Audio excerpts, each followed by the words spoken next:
So Genius Sports have recently joined SVG Europe as a gold sponsor. Okay. Tell us a bit about who they are and what you provide to the world of football.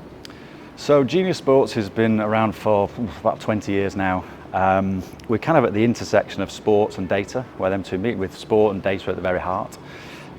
We work with various different, sort of broadcasters, work with different league partners, federation partners, to collect and manage data, but then to use that in imaginative ways. So not just about delivering data, it's about using that in that kind of next stage process, if you like. We're about 2,000 strong across the world.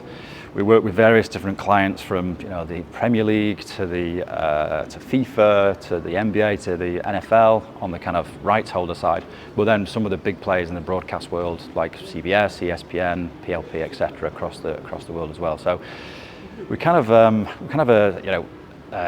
looking to develop more into that area as to how we go. We're kind of regenerating a little bit. So yeah, happy to be around today. And what is the value of tracking technology to football leagues and clubs? So tracking's been around for a little while now, probably 20 plus years, probably as long as Genius has been around.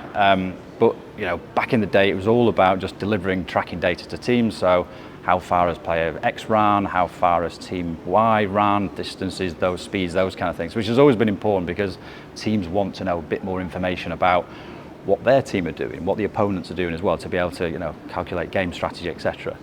So it's always been important in terms of that kind of physical realm. What we do is we go on to that next stage, as I say, is that we take the XY coordinates from each game, we analyse that, we correct them and put that into a kind of a machine learned algorithm, whereby we create different kind of coaching strategies, if you like, for world of football. So because we know where all the players are every 25 frames a second, where the ball is as well, then we can calculate what a team press looks like. We can calculate what what a run in behind or something like that. Some real important parts of the game that kind of go unnoticed a little bit, in terms of everybody follows the ball. The coaches are all looking away from the ball. What happens away from the ball? So I think the data has always been super important to teams from a performance perspective, but it's becoming more and more important now from a kind of broadcast and media perspective as well. And what about Premier League Data Zone? What does it tell us about the future of broadcasts? So Data Zone has been a long time in the making. So we've been working with data, like I say, to create sort of analytics for teams for a long while now. We've taken that to the next stage in terms of using that automated tracking data to create sort of new narratives on the screen. So because, like I said before, because we know where all the players are every 25 frames a second, we can put things like the name above the player's head. We can tell you what shot speed they are. We know where they are all the time, so we can have a map that shows where all the players are. And just that alone has been able to sort of engage the audience that little bit more, in terms of, if I know who the player is, then I'm more likely to go, hey, I like that player, or I've been looking for that player, or whatever. So that was the kind of first step. And then what Data Zone has done is that we chatted to the Premier League and Premier League Productions. They're like, this is great, we want more data on the screen, but we don't want it in the frame of the screen, if you like, as well. So we came with this concept, with this kind of reverse L bar, which is is quite prevalent across the broadcast world, to put more data in that area, and that becomes more about the kind of the more interesting statistics. So for a long time you've had the scoreboard, and which is a data point on screen. You've had possession stats, things like that really tell the story of the game, in terms of, obviously the scorebook does, but the possession stats don't really tell that.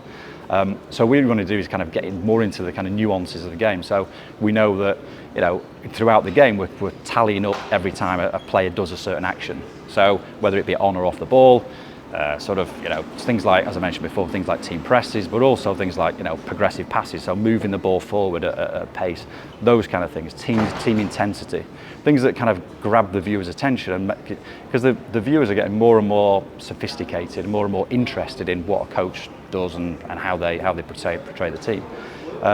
So it enables that.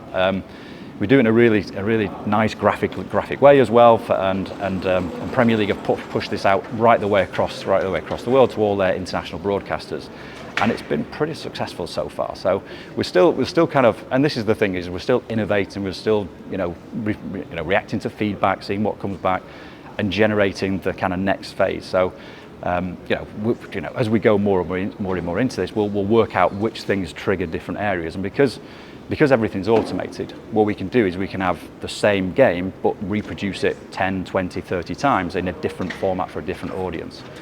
So I think that's been the kind of key thing. So I might want a Chinese version, I might want a kids version with flames and and fireworks and things like that, or I might want an analyst version as well. So it's kind of all things to everybody right now, but I think over the course of time, and this is where we go with this kind of journey in terms of changing that to make it more personalised to each and every viewer, which I think is what viewers want to see from a sports broadcast. Absolutely. And how is AI providing new insights to football's fans, coaches, and players? So AI is kind of a catch-all term that kind of works for a lot of things. So we're using AI a lot in our analytics in terms of being able to record and understand what players do. And AI for me is that one of the main things it manages to automate what human might do or human might see. So if we can do that, then we can cover a lot more ground in terms of those analytics, make them much more wider, but we can also deliver them consistently and faster as well. So I think those are the kind of things for us that enable us to sort of deliver that. And I think I touched on sort of personalisation there as well, is that I think it enables that kind of personalisation as well, that journey a little bit more.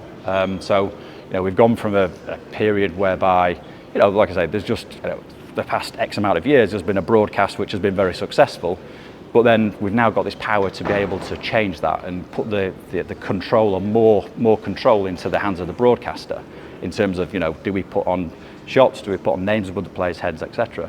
And then the next phase then, of course, is then to putting the power in the hands of the viewer, either digitally on an iPad or whatever it might be, or in a TV remote control. So I think that's that journey we're on. But AI definitely powers everything we do from right across the range of the services we deliver.